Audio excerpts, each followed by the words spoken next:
ଆପଣମାନଙ୍କୁ ଆମର ଏହି ଚ୍ୟାନେଲକୁ ସ୍ୱାଗତ। ଆଜିର ଏହି ଜ୍ୟୋତିଷ କାର୍ଯ୍ୟକ୍ରମ ମକର ରାଶିର ବ୍ୟକ୍ତିବିଶେଷମାନଙ୍କ ପାଇଁ ବହୁତ ହିଁ ଅଧିକ ଗୁରୁତ୍ୱପୂର୍ଣ୍ଣ ଏବଂ ଖାସ୍ ରହିଅଛି। ଯେମିତିକି ଆପଣମାନେ ଜାଣିଥିବେ, ଆଜିର ଏହି ଭିଡ଼ିଓରେ ଆମେ ଆଲୋଚନା କରିବା ମକର ରାଶିର ବ୍ୟକ୍ତିବିଶେଷମାନଙ୍କର ଏହି ନୂଆବର୍ଷ 2026 କିପରି ରହିବାକୁ ଯାଉଅଛି। ପୁରା ବର୍ଷ ସାରା ଆପଣମାନଙ୍କର ଜୀବନରେ କ'ଣ ସବୁ ବଡ଼ ପରିବର୍ତ୍ତନ ଆସିବ, ନବଗ୍ରହମାନଙ୍କର ଗୋଚର ଆପଣଙ୍କୁ କେଉଁଭଳି ଫଳ ପ୍ରଦାନ କରିବ, ରାହୁ, କେତୁ, ଦେବଗୁରୁ ବୃହସ୍ପତି, ଶନିଦେବ ଆପଣଙ୍କୁ କେଉଁଭଳି ଫଳ ପ୍ରଦାନ କରିବେ, ଏହିସବୁ ବିଷୟରେ ବିସ୍ତାର ଭାବରେ ଆଲୋଚନା କରିବା। କାହିଁକିନା ଆପଣଙ୍କର ରାଶିରେ ଦୀର୍ଘ ଦିନ ଧରି 7.5 ବର୍ଷ ହେବ ଶନିଙ୍କର 7.5 ଚାଲିଥିଲା, ଯାହାଦ୍ୱାରା ଆପଣଙ୍କର ଜୀବନରେ ବହୁତ ଗୁଡ଼ିଏ ସମସ୍ୟା ଚାଲୁଥିଲା। ଆପଣ ବହୁତ ବେଶୀ ମାନସିକ ଚିନ୍ତା ଭିତରେ ରହିଥିଲେ। କିନ୍ତୁ ଏହି 2026ରେ ଶନିଙ୍କର 7.5ର ସମାପ୍ତ ହୋଇସାରିଛି, ଯାହାଫଳରେ ଆପଣମାନଙ୍କର ଜୀବନରେ କିଛି ବଡ଼ ହେବାକୁ ଯାଉଅଛି। ତେବେ ଆସନ୍ତୁ ଜାଣିବା ଏହି ନୂତନ ବର୍ଷ 2026 ଆପଣମାନଙ୍କ ପାଇଁ କିପରି ରହିବ। ଏହା ପୂର୍ବରୁ ଯଦି ଆପଣଙ୍କର ବି ମକର ରାଶି ହୋଇଥାଏ ଏବଂ ଆପଣ ବି ଈଶ୍ୱରଙ୍କୁ ସଚ୍ଚା ହୃଦୟରେ ଭକ୍ତି କରୁଥାନ୍ତି, ବିଶ୍ୱାସ କରୁଥାନ୍ତି, ତାହେଲେ ଭିଡ଼ିଓଟିକୁ ଲାଇକ୍ କରି କମେଣ୍ଟ ବକ୍ସରେ ଜୟ ମା ଲକ୍ଷ୍ମୀ, ଜୟ ଶନିଦେବ ଅବଶ୍ୟ ଲେଖିଦିଅନ୍ତୁ। ସର୍ବପ୍ରଥମେ ଜାଣିବା ବର୍ଷ ଆରମ୍ଭରୁ ଆପଣଙ୍କର କୁଣ୍ଡଳୀରେ ଗ୍ରହମାନଙ୍କର ସ୍ଥିତି କିପରି ରହୁଅଛି। ଏହା ପୂର୍ବରୁ ଆପଣମାନଙ୍କୁ ଗୋଟିଏ କଥା କହିବାକୁ ଚାହିଁବି, ଏହି କାର୍ଯ୍ୟକ୍ରମ ଆପଣଙ୍କର ଜନ୍ମ ରାଶି ଚନ୍ଦ୍ର ରାଶି ଉପରେ ଆଧାରିତ। ଆପଣଙ୍କର ଯଦି ମକର ରାଶି ହୋଇଥାଏ ଏବଂ ଆପଣଙ୍କର ଯଦି ବି ମକର ଲଗ୍ନ ବି ହୋଇଥାଏ, ଆପଣ ଏହି ଭିଡ଼ିଓଟିକୁ ଦେଖିପାରିବେ। ଦେଖନ୍ତୁ, ଆପଣଙ୍କର ହେଉଛି ମକର ରାଶି। ଆପଣଙ୍କ ରାଶିର ସ୍ୱାମୀ ଗ୍ରହ ହେଉଛନ୍ତି ଶନିଦେବ। ଶନିଦେବ ବର୍ଷ ଆରମ୍ଭରୁ ଆପଣଙ୍କର ତୃତୀୟ ଭାବରେ ଗୋଚର କରିବେ। ରାହୁ ଆପଣଙ୍କର ଦ୍ୱିତୀୟରେ ରହିବେ ଏବଂ କେତୁ ଆପଣଙ୍କର ଅଷ୍ଟମରେ ରହିବେ ଏବଂ ଦେବଗୁରୁ ବୃହସ୍ପତି ଆପଣଙ୍କର ଷଷ୍ଠ ଭାବରେ ଗୋଚର କରିବେ ଏବଂ ଜୁନ୍ ମାସ ପରେ ଆପଣଙ୍କର ସପ୍ତମ ଭାବକୁ ଯିବେ। ଏହା ସହିତ ସୂର୍ଯ୍ୟ, ମଙ୍ଗଳ, ବୁଧ ଏବଂ ଶୁକ୍ର ଆପଣଙ୍କର ବର୍ଷ ଆରମ୍ଭରୁ ଦ୍ୱାଦଶ ଭାବରେ ଗୋଚର କରିବେ। ଦେଖନ୍ତୁ, ଏହି ବର୍ଷ ହେଉଛି ସୂର୍ଯ୍ୟଙ୍କର ବର୍ଷ, ଯିଏକି 9ଟି ଗ୍ରହମାନଙ୍କର ରାଜା ଏବଂ ସୂର୍ଯ୍ୟ ଆପଣଙ୍କର ଅଷ୍ଟମ ଭାବର ଅଧିପତି। ଯଦି ଆମେ ପ୍ରଥମେ ସୂର୍ଯ୍ୟଙ୍କ ବିଷୟରେ ଆଲୋଚନା କରିବା କି ସୂର୍ଯ୍ୟଙ୍କର ଗୋଚର ଅନୁସାରେ ଆପଣଙ୍କୁ କେଉଁଭଳି ଫଳ ପ୍ରଦାନ ହେବ, ଯେହେତୁ ସୂର୍ଯ୍ୟ ଆପଣଙ୍କର ଅଷ୍ଟମ ଭାବର ଅଧିପତି, ଏହି ବର୍ଷ ଆପଣଙ୍କୁ ନିଶ୍ଚିନ୍ତ ଭାବରେ କୌଣସି ଗୁପ୍ତ ଜ୍ଞାନ ଆପଣ ଅଧ୍ୟୟନ କରିପାରନ୍ତି। କୌଣସି ଗୁପ୍ତ ଶିକ୍ଷା ଆପଣଙ୍କୁ ମିଳିପାରେ କିମ୍ବା ଯେଉଁମାନେ ବି ଗୁପ୍ତରେ ରହି କୌଣସି କାର୍ଯ୍ୟ କରୁଛନ୍ତି, ସେମାନଙ୍କୁ ଅଧିକ ସଫଳତା ପ୍ରାପ୍ତି ହେବ ଏବଂ ଆପଣଙ୍କ ପାଖକୁ ଗୁପ୍ତ ସ୍ରୋତରୁ ଧନ ମଧ୍ୟ ଆସିପାରେ। ଏବଂ ଯଦି ଆପଣ କିଛି ବି ସଫଳତା ପାଇବା ପାଇଁ ଚାହୁଁଛନ୍ତି କିମ୍ବା ଆପଣଙ୍କର ମନ ଭିତରେ କିଛି ବି ଏମ୍ ଅଛି, କିଛି ବି ମନସ୍କାମନା ଅଛି, ଏହି ବର୍ଷ ନିଶ୍ଚିନ୍ତ ଭାବରେ ଆପଣ ସେଥିରେ ସଫଳତା ଲାଭ କରିବେ। ଯେହେତୁ ସୂର୍ଯ୍ୟ ଆପଣଙ୍କର ଅଷ୍ଟମ ଭାବର ଅଧିପତି, ଏହା ଆପଣଙ୍କର ଗୁପ୍ତ ଜ୍ଞାନ ଏବଂ ଗଭୀର ଜ୍ଞାନ ପାଇଁ ବହୁତ ଭଲ ରହିବ। ଯେଉଁମାନେ ରିସର୍ଚ୍ଚ କ୍ଷେତ୍ରରେ ଅଛନ୍ତି, ଯେଉଁମାନେ ସାଇଣ୍ଟିଷ୍ଟ ଅଛନ୍ତି, ଯେଉଁମାନେ ଜ୍ୟୋତିଷ ବିଦ୍ୟା ଅଧ୍ୟୟନ କରିବାକୁ ଚାହୁଁଛନ୍ତି, ତାନ୍ତ୍ରିକ କାର୍ଯ୍ୟ କରୁଛନ୍ତି, ସେମାନଙ୍କ ପାଇଁ ଏହି ବର୍ଷ ଅତ୍ୟନ୍ତ ଶୁଭ ରହିବ।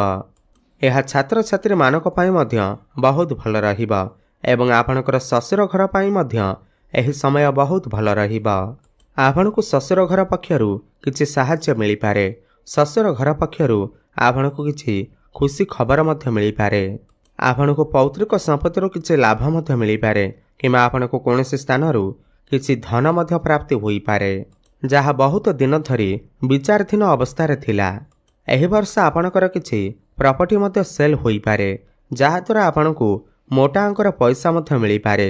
ଯେହେତୁ ଏହି ବର୍ଷ ସୂର୍ଯ୍ୟଙ୍କର ବହୁତ ଅଧିକ ପ୍ରଭାବ ରହିବ, ବର୍ଷ ବର୍ଷ ଧରି କିଛି ଘଟଣାମାନ ଯଦି ଆପଣଙ୍କର ଜୀବନରେ ଘଟୁନଥିଲା, ତାହେଲେ ଏହି ବର୍ଷ କିଛି ଏମିତି ଘଟଣା ଘଟିପାରେ ଯାହା ଆପଣ କେବେ ବି ଭୁଲି ପାରିବେ ନାହିଁ। ଆସନ୍ତୁ ଏବେ ଆଗକୁ ଯିବା ଆପଣଙ୍କର ରାଶିର ଅଧିପତି ଶନିଙ୍କ ବିଷୟରେ କଥା ହେବା। ଶନି ଆପଣଙ୍କର ବର୍ଷ ଆରମ୍ଭରୁ ଆପଣଙ୍କର ତୃତୀୟରେ ରହିବେ ଏବଂ ପୁରା ବର୍ଷ ଆପଣଙ୍କର ତୃତୀୟ ଭାବରେ ଗୋଚର କରିବେ ଏବଂ ଜୁଲାଇ ମାସ ଠାରୁ ଶନି ବକ୍ରି ଚଳନ କରିବେ। ଦେଖନ୍ତୁ, ଏହି ବର୍ଷ ଯଦି ଆପଣ କନଷ୍ଟ୍ରକ୍ସନ୍ କାମରେ ଯିବାକୁ ଚାହୁଁଛନ୍ତି, ଲୌହ ସମ୍ବନ୍ଧୀୟ କାମ, ଯନ୍ତ୍ରପାତି ସମ୍ବନ୍ଧୀୟ କାମ କିମ୍ବା ପେଟ୍ରୋଲ କିମ୍ବା ମଦ ସମ୍ବନ୍ଧିତ କାର୍ଯ୍ୟରେ ଆପଣଙ୍କୁ ସଫଳତା ମିଳିପାରେ। କିନ୍ତୁ ଆପଣ ଏହି ବର୍ଷ କୌଣସି ବି ବେଆଇନ କାର୍ଯ୍ୟରେ ଭାଗ ନେବେ ନାହିଁ। ଏବେ ତ ଆପଣଙ୍କୁ ଲାଭ ମିଳିଯାଇପାରେ, କିନ୍ତୁ ପରେ ଆପଣଙ୍କୁ ଏହାର ଭରଣ ପୋଷଣ କରିବାକୁ ପଡ଼ିପାରେ। ମାନହାନି ସହିତ ଆପଣଙ୍କୁ ଆର୍ଥିକ ସଙ୍କଟର ସାମ୍ନା କରିବାକୁ ପଡ଼ିପାରେ। ତେଣୁ ପ୍ରତ୍ୟେକ କାର୍ଯ୍ୟକୁ ଯଦି ଆପଣ ସଠିକ୍ ଭାବରେ କରନ୍ତି, ନ୍ୟାୟ ସଙ୍ଗତରେ କରନ୍ତି, ତେବେ ଆପଣଙ୍କୁ ସଫଳତାର ଶୀର୍ଷରେ ପହଞ୍ଚାଇବାରେ କେହି ବି ଅଟକାଇ ପାରିବେ ନାହିଁ। ଏବଂ ଜୁଲାଇ ମାସରେ ଶନି ଯେତେବେଳେ ବକ୍ରି ଚାଳନ କରିବେ ତୃତୀୟ ଭାବରେ, ଏହା ଆପଣଙ୍କର ଆମଦାନୀ ରପ୍ତାନି ପାଇଁ ବହୁତ ଭଲ ସମୟ ରହିବ। ଯେଉଁମାନେ ଇମ୍ପୋର୍ଟ ଏକ୍ସପୋର୍ଟର କାମ କରୁଛନ୍ତି ସେମାନଙ୍କ ପାଇଁ ଏହି ସମୟ ବହୁତ ଭଲ ରହିବ। ଏହି ବର୍ଷ ଆପଣ ଆପଣଙ୍କର ପରିବାର ଏବଂ ଆପଣଙ୍କର ପଡ଼ୋଶୀଙ୍କ ସହିତ, କୁଟୁମ୍ବଙ୍କ ସହିତ ଆପଣଙ୍କର ସମ୍ପର୍କ ବହୁତ ଭଲ ରଖନ୍ତୁ। ସମନ୍ୱୟ ରକ୍ଷା କରି ସବୁ ଚାଲନ୍ତୁ, କାହିଁକି ନା ଆପଣଙ୍କର ପାରିପାର୍ଶ୍ୱିକ ଦ୍ୱାରା ଆପଣଙ୍କୁ ଲାଭ ମଧ୍ୟ ମିଳିବାର ସମ୍ଭାବନା ରହିଅଛି। ଜୁଲାଇ ମାସ ପରେ ଶନି ଯେତେବେଳେ ବକ୍ରି ହେବେ, ଆପଣଙ୍କର ବାଣୀରେ କିଛି କଟୁତା ଆସିପାରେ, କାହା ସହିତ ଆର୍ଗୁମେଣ୍ଟ ହୋଇପାରେ, ଘର ପରିବାର, କୁଟୁମ୍ବ କିମ୍ବା ପଡ଼ୋଶୀଙ୍କ ସହିତ କିଛି ଆର୍ଗୁମେଣ୍ଟ ହୋଇପାରେ। ସେଥିପ୍ରତି ଆପଣ ଟିକେ ସତର୍କ ରହିବେ। ନିଜର ବାଣୀ ଉପରେ ନିୟନ୍ତ୍ରଣ ରକ୍ଷା କରିବେ। ଯେତେବେଳେ ଆପଣଙ୍କର ଦୈନନ୍ଦିନ ଜୀବନରେ, ଆପଣଙ୍କର ଘରେ ହେଉ, ପରିବାରରେ ହେଉ, ବନ୍ଧୁବର୍ଗରେ ହେଉ, ସମାଜରେ ହେଉ ବା କାର୍ଯ୍ୟକ୍ଷେତ୍ରରେ ହେଉ, ଯଦି କାହା ସହିତ ବି କୌଣସି ବି ପ୍ରକାରର ମନମାଳିନ୍ୟ ହୁଏ, ତେବେ ଆପଣଙ୍କର ମନ ସ୍ଥିର ହୁଏ ନାହିଁ। ଆପଣଙ୍କର ମନ ସର୍ବଦା ସେହିସବୁ କଥାରେ ଦ୍ୱନ୍ଦ୍ୱ ଭିତରେ ରହିଥାଏ, ଅଶାନ୍ତ ଭିତରେ ରହିଥାଏ। କାହିଁକି ନା ମୁଁ ଯେତିକି ମକର ରାଶିର ବ୍ୟକ୍ତିଙ୍କ ବିଷୟରେ ଜାଣିଛି, ସେମାନେ କେବେ ବି କାହା ସହିତ ବି କୌଣସି ପ୍ରକାରର ଯୁକ୍ତିତର୍କ କିମ୍ବା କାହା ସହିତ ବି ଅମାନସିକ ବ୍ୟବହାର କରନ୍ତି ନାହିଁ। କିନ୍ତୁ ଯଦି ତାଙ୍କ ସହିତ କେହି ଆରମ୍ଭ କରିଦେଇଥାଏ, ସେ ମଧ୍ୟ ତାଙ୍କୁ ଛାଡ଼ନ୍ତି ନାହିଁ। ଏହା ହିଁ ତାଙ୍କ ଜୀବନର ସତ୍ୟତା ଅଟେ। ଏହା ସହିତ ସେମାନେ କୌଣସି ସମ୍ପର୍କକୁ ବି ତିକ୍ତ ଭାବରେ ଦେଖନ୍ତି ନାହିଁ, ପ୍ରତ୍ୟେକ ସମ୍ପର୍କକୁ ସମ୍ମାନ ଦେଇଥାନ୍ତି। ଏହି ଗୁଣ ହିଁ ମକର ରାଶିର ବ୍ୟକ୍ତିବିଶେଷମାନଙ୍କୁ ସମସ୍ତଙ୍କ ପାଖରେ ସମ୍ମାନିତ କରିଥାଏ ଏବଂ ଆପଣଙ୍କର କାର୍ଯ୍ୟ କରିବାର ତରିକା, କାର୍ଯ୍ୟ କରିବାର ଦକ୍ଷତା ଲୋକମାନଙ୍କ ପାଖରେ ଆପଣଙ୍କର ପରିଚୟ ସୃଷ୍ଟି କରିଥାଏ। ଲୋକମାନଙ୍କ ପାଖରେ ଆପଣଙ୍କର ସମ୍ମାନକୁ ମଧ୍ୟ ବୃଦ୍ଧି କରିଥାଏ। ତେବେ ବନ୍ଧୁଗଣ, ଆପଣଙ୍କର ଦକ୍ଷତା ହିଁ ଏହି ବର୍ଷ ଆପଣଙ୍କର ପରିଚୟ ସୃଷ୍ଟି କରିବ। ବାସ୍ ଆପଣ ଆପଣଙ୍କର କର୍ମ କରିଚାଲନ୍ତୁ। ବିଶେଷ କରି ଶନି ଯେତେବେଳେ ବକ୍ରି ଚାଳନ କରିବେ, ପଛକୁ ଯିବେ, ଏହା ସହିତ ଡିସେମ୍ବର 5 ତାରିଖ ପର୍ଯ୍ୟନ୍ତ ରାହୁ ଆପଣଙ୍କର ଦ୍ୱିତୀୟ ଭାବରେ ରହିବେ। ରାହୁଙ୍କର ଦ୍ୱିତୀୟ ଭାବରେ ଉପସ୍ଥିତି କେତେକ ସମୟରେ ଆପଣଙ୍କର ବାଣୀରେ କଟୁତା ଆସିପାରେ। ଆପଣ ଆପଣଙ୍କର ବାଣୀ ଉପରେ ନିୟନ୍ତ୍ରଣ ରକ୍ଷା କରିପାରିବେ ନାହିଁ। ହଠାତ୍ ଆପଣ ଆପଣଙ୍କର ପରିବାରକୁ ହେଉ, ଆପଣଙ୍କର କୁଟୁମ୍ବ କିମ୍ବା ପଡ଼ୋଶୀର ଲୋକମାନଙ୍କୁ ହେଉ, ଆପଣ କିଛି କଟୁ କଥା କହିଦେଇପାରନ୍ତି। କ୍ରୋଧରେ ପଡ଼ି ଏମିତି କିଛି କଥା କହିଦେଇପାରନ୍ତି ଯାହା ଆପଣଙ୍କୁ ସମସ୍ୟାରେ ପକାଇପାରେ। ଆପଣଙ୍କର ବାଣୀ ଦ୍ୱାରା କାହାକୁ ଆଘାତ ମଧ୍ୟ ଲାଗିପାରେ, କୌଣସି ସମ୍ପର୍କରେ କ୍ଷୁଣ୍ଣ ମଧ୍ୟ ଆସିପାରେ। ଏଥିପ୍ରତି ଆପଣଙ୍କୁ ସତର୍କ ରହିବା ନିହାତି ଆବଶ୍ୟକ। ଏହି ବର୍ଷ ଆପଣ ସମସ୍ତ ପ୍ରକାର ନିଶା ଦ୍ରବ୍ୟ ଠାରୁ, ଧୂମ୍ରପାନ ଠାରୁ ଦୂରେଇ ରୁହନ୍ତୁ, ନହେଲେ ସମସ୍ୟାରେ ପଡ଼ିପାରନ୍ତି। ଏହି ବର୍ଷ ଆପଣ ମିଛ କହିବାଠାରୁ ଦୂରେଇ ରୁହନ୍ତୁ। ଯଥା ସମ୍ଭବ ସତ୍ୟ ଏବଂ ଭଲ କାମ କରିବାକୁ ପ୍ରୟାସ କରନ୍ତୁ, କାରଣ ଦ୍ୱିତୀୟ ଭାବରେ ରାହୁ ଆପଣଙ୍କୁ ମିଛ କହିବାରେ ବାଧ୍ୟ କରିପାରେ, ଆପଣଙ୍କୁ ଧୂମ୍ରପାନ କରାଇପାରେ, ମଦ୍ୟପାନ କରାଇପାରେ। ଏଥିପ୍ରତି ଆପଣ ସତର୍କତା ଅବଲମ୍ବନ କରିବେ। ସମସ୍ତ ନିଶା ଦ୍ରବ୍ୟଠାରୁ ଆପଣ ଦୂରେଇ ରହିବେ। ଆପଣଙ୍କର ପାଠପଢ଼ା ବିଷୟରେ ଯଦି ଆମେ ଆଲୋଚନା କରିବା, ପଞ୍ଚମ ଭାବର ଅଧିପତି ଆପଣଙ୍କର ହେଉଛନ୍ତି ଶୁକ୍ର। ଶୁକ୍ର ବର୍ଷ ଆରମ୍ଭରୁ ଆପଣଙ୍କର ଦ୍ୱାଦଶରେ ରହିବେ, ଯାହା ଆପଣଙ୍କର ପାଠପଢ଼ା ପାଇଁ ଏତେ ବି ଭଲ ନୁହେଁ। ଏପଟେ ଶନିଙ୍କର ଦୃଷ୍ଟି ମଧ୍ୟ ପଞ୍ଚମ ଭାବ ଉପରକୁ ରହୁଅଛି। ଆପଣଙ୍କର ମନ ପାଠପଢ଼ାରୁ ହଟି ଅଲଗା ଆଡ଼େ ଯାଇପାରେ। ଆପଣଙ୍କର ମନ ବିଚଳିତ ହୋଇପାରେ। ଆପଣ ଏହି ସମୟରେ ଅଧ୍ୟୟନ ଅପେକ୍ଷା, ପାଠପଢ଼ା ଅପେକ୍ଷା ଆପଣଙ୍କର କ୍ୟାରିୟର ଉପରେ ବେଶୀ ଚିନ୍ତା କରିବେ। ଯେହେତୁ ଶନିଙ୍କର ଦୃଷ୍ଟି ଆପଣଙ୍କର ପଞ୍ଚମ ଭାବ ଉପରକୁ ରହୁଅଛି, ଏହି ବର୍ଷ କିଛି ନା କିଛି ମାନସିକ ଦୁଶ୍ଚିନ୍ତା ଦେଇ ଆପଣଙ୍କୁ ଗତି କରିବାକୁ ପଡ଼ିପାରେ। ଏଥିପାଇଁ ଆପଣଙ୍କୁ ଏହି ବର୍ଷ ଉପାୟ ଅବଶ୍ୟ କରିବା ଉଚିତ, ଯାହାଫଳରେ ଆପଣଙ୍କର ସମସ୍ତ ବାଧାବିଘ୍ନ ଦୂର ହେବ। କାହିଁକିନା ଏହି ବର୍ଷ ଗୁରୁ ମଧ୍ୟ ଆପଣଙ୍କର ଷଷ୍ଠରେ ଗୋଚର କରିବେ। ବର୍ଷ ଆରମ୍ଭରୁ ଆପଣଙ୍କର ଶିକ୍ଷା କ୍ଷେତ୍ର ଏତେଟା ଭଲ ନାହିଁ, କିନ୍ତୁ ଜୁନ୍ ମାସ ପରେ ଯେତେବେଳେ ଗୁରୁ ଆପଣଙ୍କର ସପ୍ତମକୁ ଯାଇ ଆପଣଙ୍କର ଲଗ୍ନକୁ ଦୃଷ୍ଟି ଦେବେ, ଏହାପରେ ଆପଣଙ୍କର ଶିକ୍ଷା କ୍ଷେତ୍ରରେ କିଛିଟା ଭଲ ଆସିପାରେ। ଆପଣଙ୍କର ଉଚ୍ଚଶିକ୍ଷା କରିବା ପାଇଁ ଜୁନ୍ ମାସ ପରର ସମୟ ଆପଣଙ୍କ ପାଇଁ ଭଲ ରହିବ। ମନପସନ୍ଦର କଲେଜରେ ଆପଣଙ୍କର ଆଡମିସନ୍ ହୋଇପାରେ। ଆପଣଙ୍କର ଭିତରେ ଜ୍ଞାନ ଏବଂ ବୁଦ୍ଧି ମଧ୍ୟ ବଢ଼ିପାରେ। ଏହି ବର୍ଷ ଆପଣ ପ୍ରତ୍ୟେକ କାର୍ଯ୍ୟକୁ ଗୁପ୍ତରେ ରଖି କରନ୍ତୁ। ଆପଣଙ୍କୁ ନିଶ୍ଚିନ୍ତ ଭାବରେ ସଫଳତା ପ୍ରାପ୍ତି ହେବ। ଲୋକଲୋଚନକୁ କଥା ଆଣନ୍ତୁ ନାହିଁ। ଶନିଙ୍କର ଦୃଷ୍ଟି ପଞ୍ଚମ ଭାବ ଉପରେ ରହୁଥିବାରୁ ବେଳେବେଳେ ଆପଣଙ୍କର ମନ ପାଠପଢ଼ାରେ ଲାଗି ନପାରେ, ଅଳସ୍ୱାମୀ ଦେଖା ଦେଇପାରେ। ଯଦି ଆପଣମାନେ ସରକାରୀ ପରୀକ୍ଷା ଦେବାକୁ ଚାହୁଁଛନ୍ତି, ତାହେଲେ 2026 ସରକାରୀ ପରୀକ୍ଷା ପାଇଁ ଭଲ ଅଛି।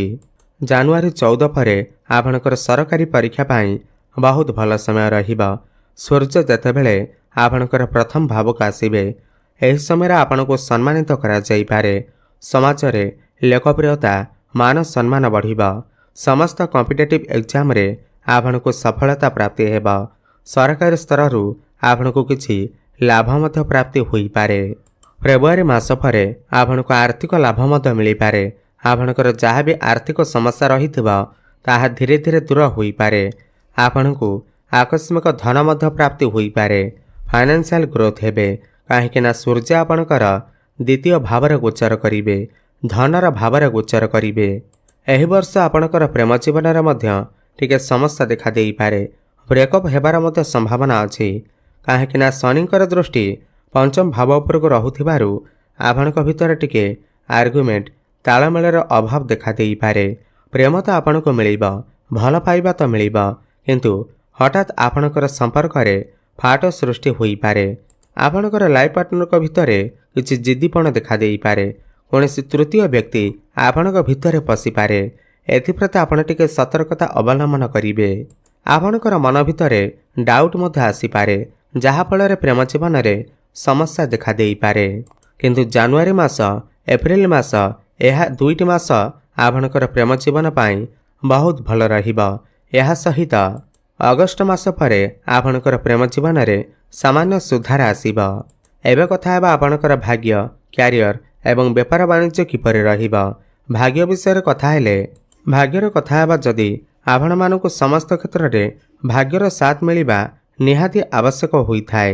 ଦେଖନ୍ତୁ, ଭାଗ୍ୟ ସହିତ କର୍ମ ବି କରିବାକୁ ପଡ଼ିବ, କିନ୍ତୁ 99% ଯଦି ଆମର କର୍ମ ଥାଏ, ତାହେଲେ 1% ଭାଗ୍ୟ ହିଁ ଆମକୁ ସଫଳତା ପ୍ରଦାନ କରିଥାଏ।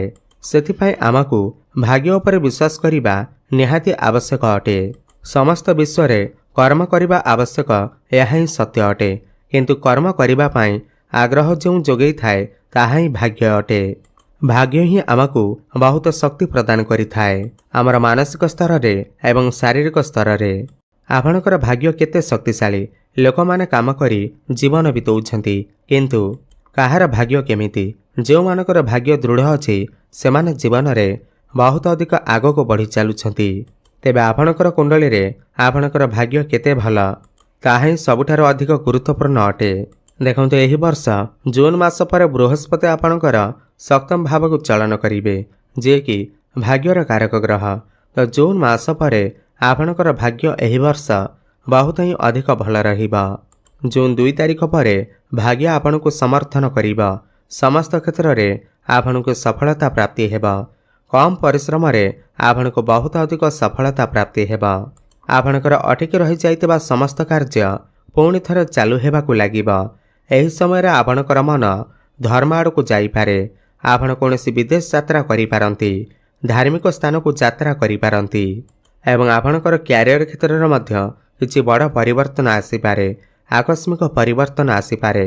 ହୁଏତ ଆପଣଙ୍କର ଟ୍ରାନ୍ସଫର ହୋଇପାରେ ଏବଂ ଯେଉଁମାନେ ପଦୋନ୍ନତିର ଅପେକ୍ଷାରେ ଥିଲେ, ସେମାନଙ୍କର ପ୍ରମୋଶନ ମଧ୍ୟ ହୋଇଯାଇପାରେ।